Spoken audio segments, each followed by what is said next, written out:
Hey everyone, welcome back to the channel. In today's video, I'm going to show you exactly how to fix the LG washer IE error code in 2026. So this IE error appears when the washer does not detect enough water entering the drum within a set time. It can be due to slow water flow or sometimes blocked inlet system or sometimes due to valve not opening correctly problem. So in order to fix it, first of all, you need to test the actual water flow from the tap. Just do not check if the tap is open. You need to disconnect the inlet hose first and then run the water into the bucket. You should see a strong and steady stream. If flow is weak, especially during the certain hours, this alone can trigger this IE error. After doing so, you need to simply clean the inlet filter deeply.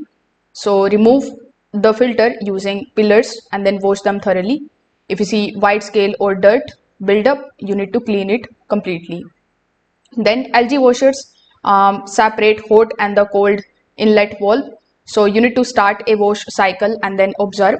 If one side fills but the other doesn't, the issue may be one faulty valve and that is not opening. Now sometimes hoses look fine but internally collapse, so you can run water through the hose directly. If the pressure drops significantly, the hose may be partially blocked or worn out.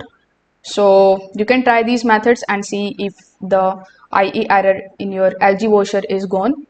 If this video helped you out, make sure that you like this video and subscribe to the channel. Thanks for watching.